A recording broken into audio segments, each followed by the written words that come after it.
Right now, while you're reading this, there are birds in your yard doing things they would never do in daylight. Between 2 a.m. and 4 a.m., in that dead zone of night when even the owls go quiet, your backyard transforms into something most people will never witness. The cardinal that visits your feeder every morning at 8 a.m. is awake right now. Not just awake, active. Moving through your yard in complete darkness. Doing something that would stop you cold if you could see it. Most people assume birds sleep through the night, that they tuck into a branch at sunset and don't move again until dawn. But the reality is far stranger, far more specific, and in some cases, genuinely unsettling. What happens in your yard between 2 a.m. and 4 a.m. is one of the least observed windows of bird behavior that exists. And tonight, it's happening again. Welcome back to Bird Whisper. If you're new here, subscribe before you leave, because what you're about to learn happens every single night in your yard, completely invisible to you, and it will change the way you think about the birds you see every morning. Today we're going into the 2 a.m. to 4 a.m. window, the darkest, coldest, most vulnerable hours of the night, and we're going to walk through exactly what your birds are doing when they think no one is watching. Stay until the end, because the last thing we cover is something researchers only documented in the past decade, and it involves a behavior so unexpected that it challenged assumptions ornithologists had held for generations. The answer is not what most people imagine, and it's different depending on which bird you're asking about. Let's start with the northern cardinal, the most recognized backyard bird in North America. At 2:37 a.m., on a January night, when the temperature is 18 degrees Fahrenheit, a male cardinal in your holly bush is not asleep. He is in a state called vigilant rest. One eye is closed. The other is open, not figuratively, literally open, scanning the branches around him in the dark.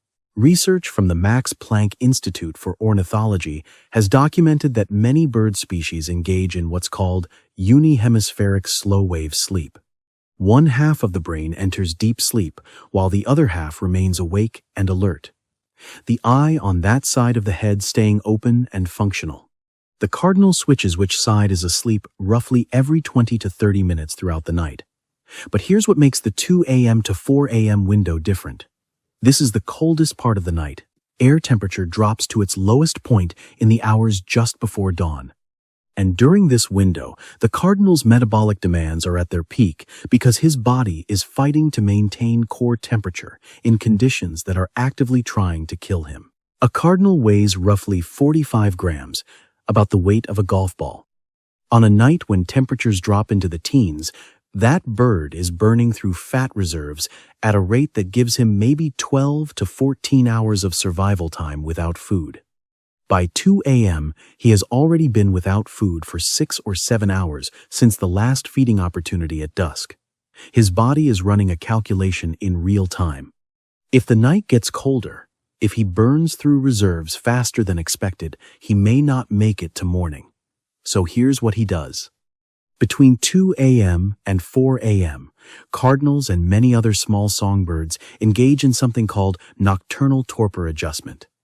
It is not full torpor, which is a deeper hibernation-like state some species use. It is a controlled reduction in body temperature and metabolic rate, just enough to stretch existing fat reserves without dropping so low that the bird cannot respond to threats. According to research published in the Journal of Avian Biology, cardinals can lower their nighttime body temperature by 3 to 5 degrees Fahrenheit during the coldest hours, reducing energy expenditure by up to 10%, which, in survival terms, is the difference between waking up and not waking up. But while the cardinal is managing his internal thermostat, something else is happening in your yard that most people never think about. The chickadee in the woodpecker hole in your oak tree is doing something far more extreme. At 2:52 a.m., a black-capped chickadee weighing 11 grams, the weight of 2 pennies, has dropped its body temperature by 22 degrees Fahrenheit. Its heart rate, which during the day runs at 500 beats per minute, has slowed to under 200. It is not asleep in any sense we would recognize. It is closer to a controlled metabolic shutdown.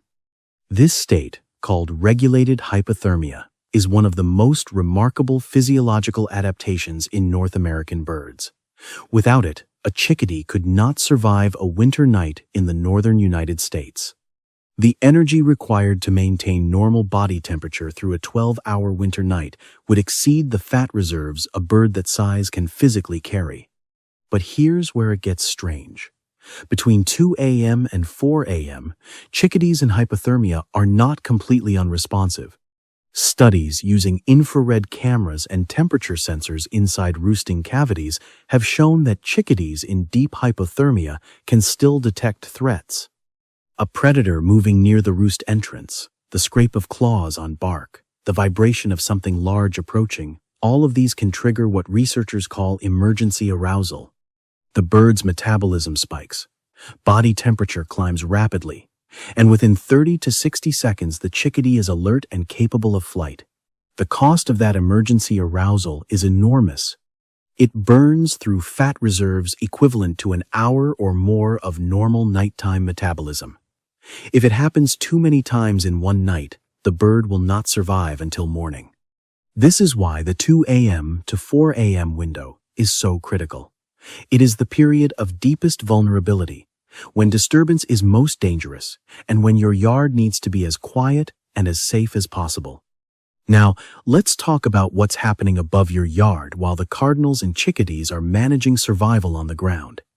At 3:14 a.m. on a night in mid-April, there are birds flying over your house, not one or two. On a peak migration night, the number of birds passing over a single point in the eastern United States between 2 a.m. and 4 a.m. can reach into the hundreds of thousands. These are not owls. These are not nightjars. These are your birds. The thrushes, the warblers, the sparrows, the birds you will see in your yard in 2 weeks are passing over you right now in total darkness, navigating by stars and magnetic fields, flying at altitudes between 500 and 3,000 feet. Cornell Labs Birdcast project, which uses weather radar to track nocturnal migration, has documented that the peak migration window for most small songbirds occurs between midnight and 4 a.m. Birds take off shortly after sunset, climb to cruising altitude, and fly through the night, covering distances of 200 to 400 miles before landing at dawn. The 2 a.m. to 4 a.m. window is the midpoint of that journey, the hours when the birds are farthest from both their departure point and their destination, fully committed to the crossing. Why do they migrate at night? Because daytime thermals and wind patterns make long-distance flight more energetically expensive, and because flying at night reduces exposure to daytime predators like hawks. But it also means that the birds are navigating in near-total darkness, relying on senses most humans don't even have. Research from the University of Oldenburg in Germany has shown that migratory birds can see the Earth's magnetic field. They perceive it visually through a protein in their eyes called cryptochrome, which allows them to literally see lines of magnetic force overlaid on the night sky. To a warbler flying over your house at 2:47 a.m., the world does not look dark. It looks like a glowing grid of orientation information we cannot begin to imagine. At the same time, birds are navigating using star patterns. On clear nights, research shows that birds use constellations as fixed reference points, recalibrating their direction throughout the night as the stars rotate. On cloudy nights, when stars are not visible, birds rely more heavily on magnetic cues and, in some cases, landmarks they can perceive in infrared. The biological capacity required to do this, to fly for 6 or 7 hours in darkness while processing magnetic, celestial, and geographic information simultaneously, is so far beyond human capability that we are only beginning to understand how it works. But not every bird in your yard is asleep or migrating. Some of them are hunting. At 2:23 a.m., there is an eastern screech owl perched motionless on a branch 15 feet above your driveway. It has been there for 11 minutes, completely still, waiting. Screech owls are one of the most common nocturnal predators in suburban and rural yards, and the 2 a.m. to 4 a.m. window is prime hunting time because it is the period when small mammals, the owl's primary prey, are most active. Mice, voles, shrews, all of these animals are crepuscular and nocturnal. meaning they are most active at dawn, dusk, and the middle of the night. The owl is waiting for movement. Its hearing is so acute that it can detect a mouse moving under 3 inches of snow from 30 feet away.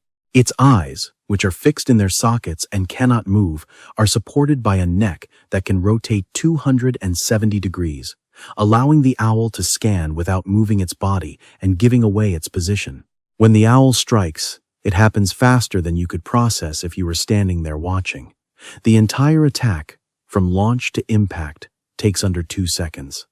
The flight is completely silent. Specialized feathers on the leading edge of the owl's wings break up airflow and eliminate the sound of wing beats, which is why owls are called silent predators. The mouse or vole on the ground has no audible warning. By the time it detects movement, it is already too late. For the sleeping birds in your yard, the presence of a screech owl is a constant background threat. Many small songbirds can hear the owl's soft territorial calls, a descending whinny that screech owls produce intermittently throughout the night. Those calls are being monitored by every chickadee, every cardinal, every bird in earshot, updating their assessment of how dangerous the night is and whether they need to increase vigilance or stay deep in torpor. And then there are the birds that, on certain nights between 2 a.m. and 4 a.m., are doing something no one expected. Researchers studying American robins in urban and suburban environments discovered something in the early 2000s that initially seemed like a data error. Robins were singing at 2:30 inches the morning, not pre-dawn singing, which starts around 4:30 or 5 a.m. depending on the season. Full territorial song in the middle of the night. It took years to figure out why. The answer is artificial light. Robins are highly responsive to light levels, and in neighborhoods with street lights, porch lights, and security lights, the ambient light pollution is enough to trigger the hormonal response that initiates dawn song. Research published in the journal Current Biology found that robins in well-lit urban areas regularly begin singing between 2 a.m. and 3 a.m., hours before any natural light appears. To the robin, the streetlight outside your house is functionally indistinguishable from early dawn. Its circadian rhythm has been hijacked.